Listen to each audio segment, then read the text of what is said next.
Hello guys, welcome back again to my YouTube channel s.english tutorial.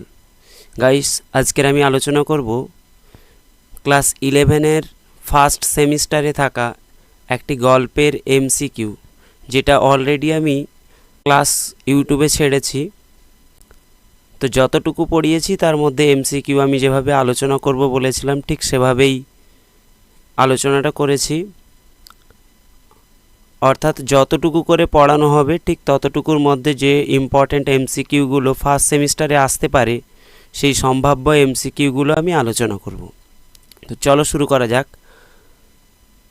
এখানে আমি যেভাবে করেছি যে কোনো এমসিকিউ এর অপশান না দিয়ে ডাইরেক্টলি অ্যান্সারটা লিখে ওয়ান লাইন নোটস দিয়েছি।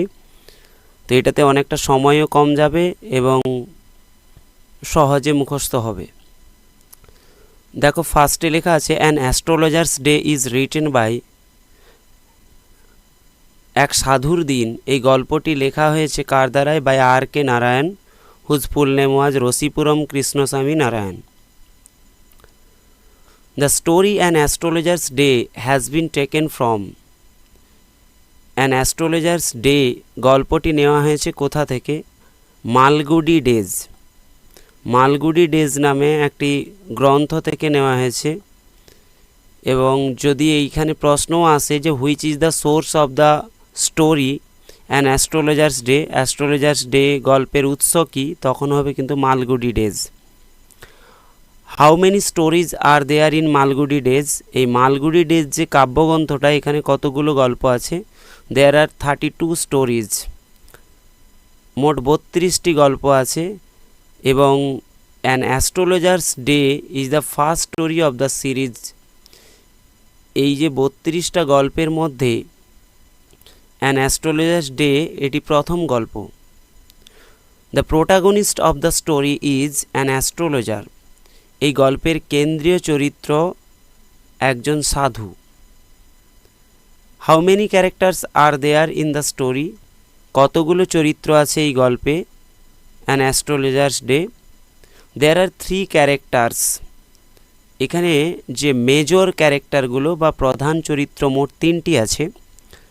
An astrologer's, astrologer's wife and Guru Nayak. An astrologer হচ্ছে এখানে protagonist and Guru Nayak is antagonist. The astrologer opened his bag, astrologer বা সাধু তার ব্যাগটা খুলেছিল অ্যাট মিড ডে, মধ্যাহ্নে বা দুপুর বেলায়। Next, the astrologer's professional equipment consisted of, অর্থাৎ অ্যাস্ট্রোলজার বা সাধুর যে পেশাগত সামগ্রীগুলো ছিল সেগুলোতে কি কি ছিল? এ ডোজেন কাউরি সেলস, 12টি কড়ি, and a square piece of cloth, একটি চৌকো আকৃতির বা বর্গাকার কাপড়, with obscure mystic charts on it, এটাতে ছিল দুর্বোধ্য অর্থাৎ যেটা বোঝা যাচ্ছে না এমন রহস্যময় তালিকা বা লেখা। এ নোটবুক, একটা নোটবুক ছিল, and a bundle of palmyra writing, এবং একগুচ্ছ পুঁথি ছিল। পামাইরা হচ্ছে পাম থেকে এসছে, পাম মানে হচ্ছে তাল, অর্থাৎ তাল পাতায় লেখা। The astrologer's forehead was resplendent with, অ্যাস্ট্রোলজারের যে কপালটা সেই কপালটা চকচক করছিল কিসের দ্বারায়? স্যাক্রেড অ্যাশ অ্যান্ড ভার্মিলিয়ান, পবিত্র ছাই এবং সিঁদুরের দ্বারায়। Next, the astrologer was searching for customers, astrologer বা সাধু খুঁজছিল তার গ্রাহকদেরকে। The colour of the astrologers turban, সাধু যে পাগড়িটা পরেছিল তার রং কী ছিল?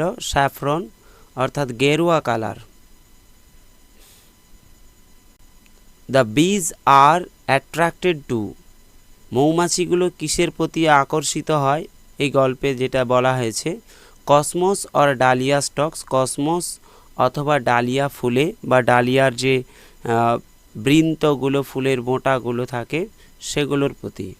The people are compare to, মানুষদেরকে বা the customers are compare to, যে গ্রাহকরা তাদেরকে তুলনা করা হয়েছে কার সাথে, বিজ মৌমাছিদের সাথে।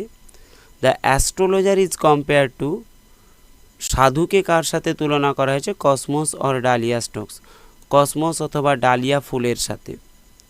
The astrologer sat under the boughs of, সাধু বসেছিল কার ডালপালার নিচে, tamarind tree, a spreading tamarind tree, একটা ডালপালা বিশিষ্ট তেঁতুল গাছের তলায়। The astrologer sat beside the road of, সাধু বসেছিল কোন রাস্তার পাশে, অর্থাৎ যে রাস্তাটা বয়ে গেছে, town hall park, town hall পার্কের মধ্য দিয়ে যে রাস্তাটা বয়ে গেছে সেই রাস্তার পাশে বসেছিল।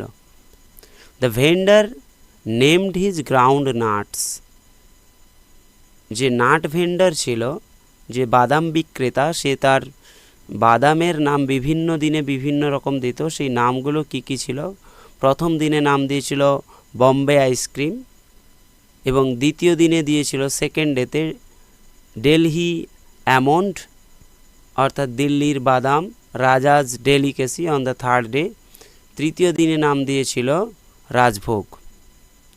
এভাবেই কিন্তু সেই বাদাম বিক্রেতা সব মানুষজনকে আকৃষ্ট করতো তার বাদামের প্রতি।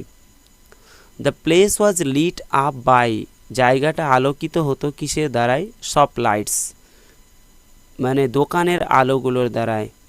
দেয়ার ওয়াজ নো মিউনিসিপ্যাল লাইট, সেখানে কিন্তু ওই যে পৌরসভার কোনো আলো ছিল না, এই জন্যই কিন্তু সেখানে আরও বেশি মজাদার হয়ে উঠত। দ্য অ্যাস্ট্রোলজার ট্রানজ্যাক্টেড হিজ বিজনেস, যে সাধু তার ব্যবসা চালাতো, অর্থাৎ দেওয়া নেওয়া বা আদান প্রদান করতো কিসের দ্বারায়, by the light of a flare, একটা অনাবৃত যে আগুনের আলো বাদাম বিক্রেতার সামনে জ্বলতো, যেটার দ্বারাই সে বাদাম ভাজতো, সেটার দ্বারাই সাধু তার কিন্তু ওই ব্যবসাটা চালাতো, অর্থাৎ তার গ্রাহকদের সঙ্গে যে ডিলিংস সেটা কিন্তু হতো। তো এই ছিল ফার্স্ট পার্ট যেটা ছেড়েছি আমি, তার ইম্পর্ট্যান্ট এমসিকিউ।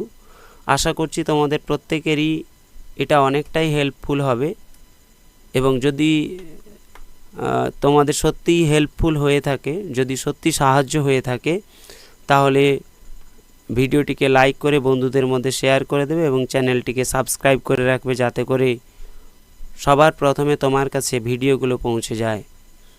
ভালো থেকো, সুস্থ থেকো।